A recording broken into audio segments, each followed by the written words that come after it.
かわかんねえけど、てめえらが悪いやつだってことだけは悪いやつは好きだぜ。ぶっ殺しても誰も文句言わねえからな。Quel chapitre traumatisant. Je viens de reprendre les vidéos sur Chainsaw Man et je pense qu'effectivement, c'était le mauvais moment. Ou plutôt, le meilleur. Je rappelle qu'on aime la souffrance ici. Ohayou tout le monde, j'espère que vous allez mal et bienvenue dans la review du chapitre 170. À l'instar d'Hajime Isayama, Tatsuki Fujimoto a décidé de nous faire du mal. Et c'est avec cette planche que tout le monde a eu la bouche grande ouverte.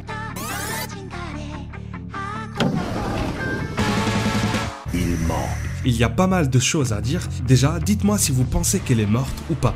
Abonnez-vous si ce n'est pas déjà fait. Nous allons vivre cette partie 2 ensemble et sans aucun doute jusqu'à la toute fin. Allez, c'est parti.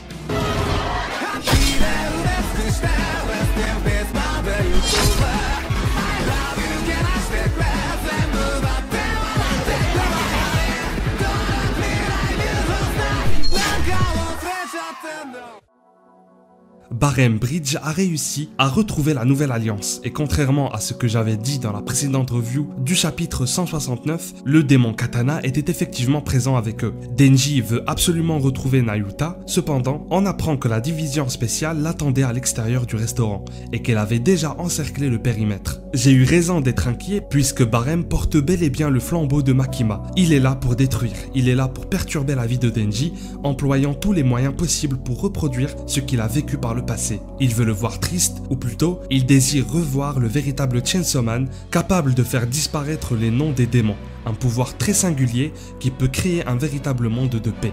La division spéciale ainsi que Barem désirent exploiter cette capacité afin de vaincre le démon mort. Il fallait donc bien 2 conditions pour faire apparaître le Chainsaw Man originel. Ce dernier devait être craint au maximum, chose faite, puisque les milliers de Chainsaw Man templates ont causé beaucoup de morts et la population à travers le monde a complètement flippé. La deuxième, il fallait cesser de réaliser les rêves de Pochita, c'est-à-dire profiter de la vie et être heureux. En d'autres termes, le malheur de Denji sauverait l'humanité. Ce qui me bute, c'est que, connaissant le personnage de Denji, il n'en a rien à foutre du reste du monde. Seul son petit environnement lui importe. Se lever tous les matins aux côtés de Nayuta, prendre des bains, manger un bon petit déjeuner à base de tartines à la confiture et vous connaissez la suite. Seulement, ce petit connard originel venant tout droit des égouts a décidé de tout lui enlever.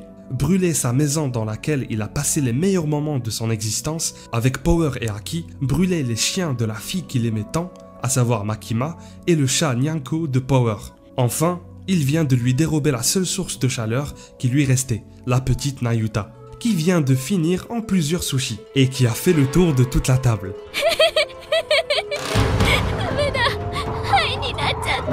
Alors, ça reste juste des spéculations, rien de confirmé pour le moment, mais j'y crois beaucoup. Barem tenait tant à lui faire manger les sushis dans le dernier chapitre. Ils lui en fait manger un par un et à chaque étape, il lui demande de le savourer, de bien le garder dans la langue afin de correctement le consommer.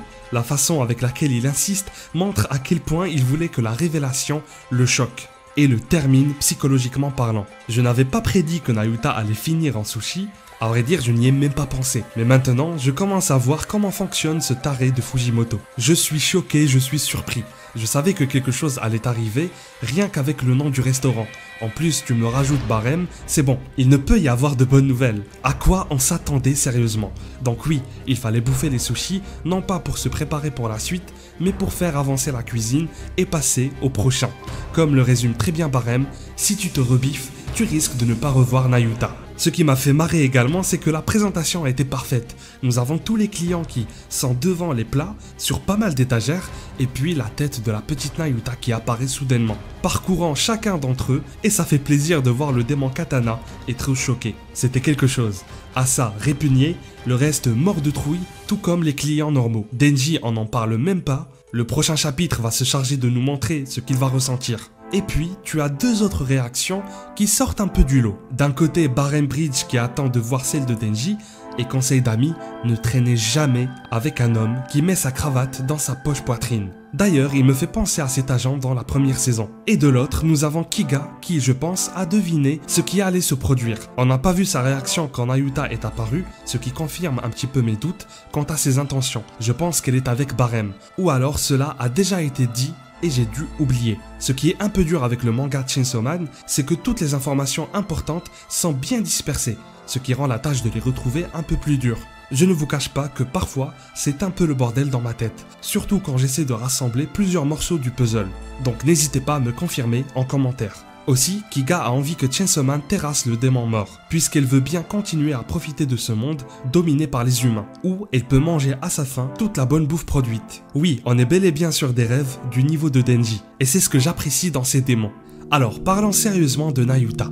C'est simple, pour ma part, soit on est en train d'assister au gag du siècle, et donc ce ne serait pas sa vraie tête, le but étant de provoquer Denji et de le briser pour faire sortir le véritable Chainsaw Man. L'histoire des sushis serait juste un prétexte pour apporter plus d'impact et de crédibilité à sa mort. La deuxième option, on est fini, on est cooked, tout simplement, il n'y a pas d'autre mot, elle est morte. Bon, en réalité, si ça s'avère être une blague, je ne vois pas l'intérêt, puisque Denji finirait de toute façon par craquer. Mais pourquoi j'y crois à 1%? Parce que Barem aime bien Makima. Makima est en quelque sorte en Nayuta, et je pense que par amour, il ne voudrait pas tuer son incarnation. Donc l'idée que Nayuta ne soit pas vraiment morte reste plausible pour ma part. Tout a été orchestré avant la venue de l'équipe. Barem s'était même mis d'accord avec le chef. D'ailleurs, la façon avec laquelle il lui dit « Patron, faites tourner ce que vous savez », c'est avec un air bien bof et j'ai vraiment hâte de voir l'adaptation animée de cette partie 2. Attendant l'arc de Rez déjà, Mappa, il faut se bouger, on veut un trailer. Franchement, les tronches des personnages ont été au top dans ce chapitre. Sinon, on doit pas oublier le fait que les démons ne meurent pas vraiment. Oui, sa tête lui a été arrachée, mais est-il possible de la réanimer?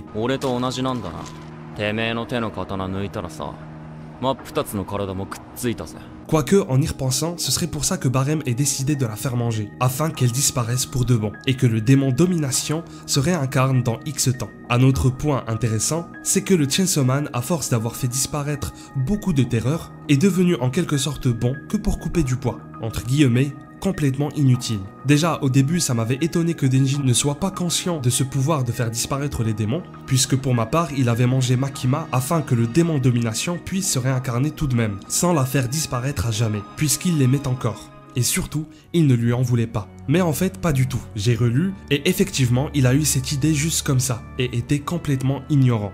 Il ne se rendait pas compte de son pouvoir caché.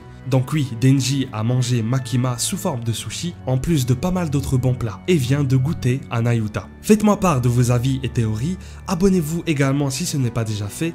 On se retrouve le 17 juillet pour la revue du chapitre 171. Nous n'aurons pas de chapitre la semaine prochaine, et pour les fans de Kaiju, on se retrouve ce vendredi pour le chapitre 110 qui sortira jeudi. Prenez bien soin de vous, évitez les barèmes, surveillez votre bouffe, réfléchissez 2 fois avant de commander des sushis, et à la prochaine.